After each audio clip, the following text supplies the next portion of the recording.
What's up, my Moon Tribe? I'm Haley, and welcome back to Moon Tribe Tarot. These are going to be general messages for the star sign of the broken-hearted Scorpio for June 2020. So since they are messages for the broken-hearted, I am going to be reading this only in a positive light, positive messages that are coming out for Scorpio, and what the broken-hearted Scorpio needs to hear most right now. But like always, take what resonates and leave behind what is not.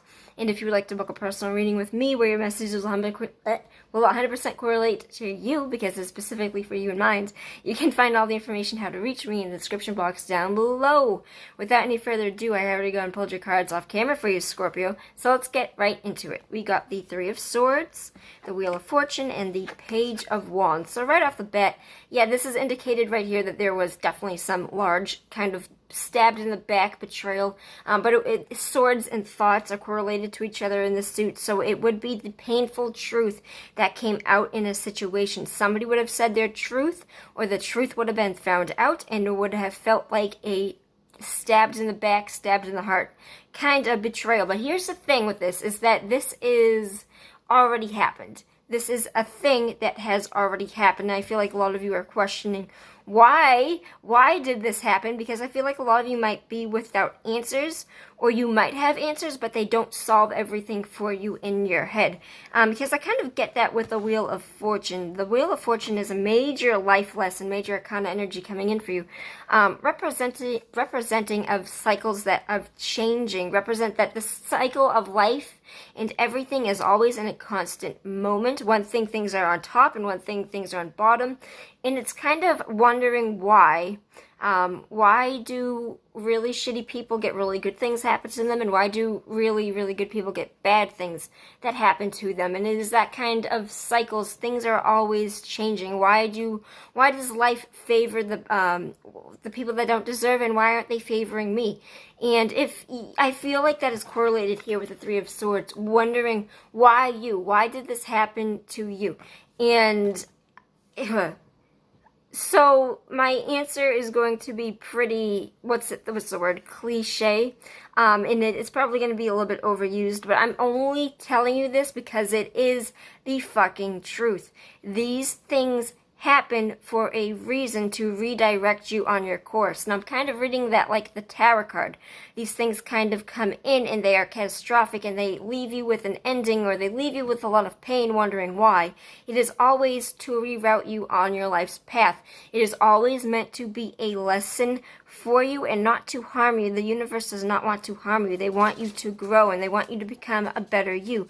And unfortunately, these lessons have to be part of that growth cycle, even as much as we can't fucking stand it. We wish that it wasn't there. Without these experiences, we would not be where we are right now. If I didn't have all this shit, if I didn't go through the shit that I went through, I wouldn't be able to talk you, I don't want to say talk you out of it, because I don't want to sound like high on my horse, but I wouldn't be here giving you a perspective of somebody that's also gone through it, to tell you that things are going to be okay in the end, and to kind of relinquish control. When the Wheel of Fortune in this deck kind of comes up, a lot of people would read that as the Emperor reversed, to relinquish control, but with the Wheel of Fortune, it kind of says that these things happen in seasons and cycles, and they are things that we cannot control that they happen. So we can't directly control that this heartbreak came out. We can't control that coronavirus happened. We can't control those things, but we directly, and this is the message for you specifically, Scorpio, we can't get to control what happens. We get to respond to our circumstances, and that changes your destiny. So if you're sitting here thinking, I don't really have any control, and I have to like just be okay with not having control, it is true that you need to let things kind of ease their way in, and relinquishing control will definitely make an easier transition for you, but it is also necessary to note that you can start making changes right now by reacting to your situation differently, because that is going to be the easiest way to carve out something that you would like to come in, to carve out a better future for you. It's these things happening and saying, okay, I don't like how that happened.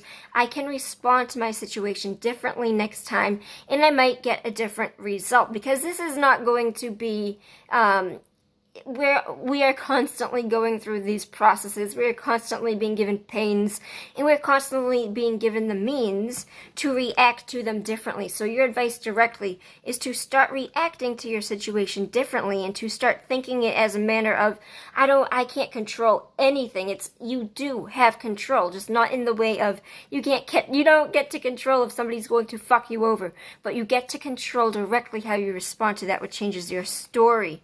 And following that in with a positive message, the Page of Wands, when this falls out from your life, when this painful thing has happened to you this month, Scorpio, whatever this energy is, this heartbreak that you need to relinquish some sort of control and let things happen the way that they are meant to be, the Page of Wands is telling you that these are cycles, these are seasons of change, that things, when God closes one door, he opens a window. And that's kind of the card that I get with this Page of Wands. Represents an eager, brave, enthusiastic, passionate new beginning. He is a herald. He represents somebody that comes in with good news, like, hey, I found this really cool thing. And it could be somebody inviting you to a collaboration with it could be either in a job, it could be a job that makes you feel happy, or anything that this is, it would be a passion that makes you feel incredibly good, incredibly fiery, passionate, enthusiastic. It would be a very warm, welcomed energy in your life. So kind of when one thing closes for you, another chapter opens. When one book closes, another one opens, and it's going to be a completely different story for you. Is going to be one that there is messages coming into you, and it's going to be very promising new beginnings in the realm of passion. And it could be a person, it could be a fling, it could be whatever this is. It doesn't matter. It is saying that this is going to be a positive thing for your life, Scorpio. So this is incredibly welcomed energy, especially with one of the most positive, enthusiastic pages in the deck. He brings about good news. So expect that when you're going through this pain, it is not going to last. I feel like you might be on your way out of a transition of having this pain finally make its cycles and seasons out of your life for new things to come in. And I definitely think that is the energy that is present here for you. So expect good news. Just remember that you get to react directly to how things happen. You get to respond to your circumstances. So start carving your own journey and your own future, because it is up to you as well. You can also sit back and relax, let things happen the way that they can, but you can have that added bonus of you putting in the work to make sure that you shape your story the way that you would like to, because you are a manifester, as are all of us. Scorpio, take care. That was your positive messages for the brokenhearted. I hope that you do well. I'm rooting for you, and I love you, and I will see you on the flip side. Peace out, my Moon Tribe.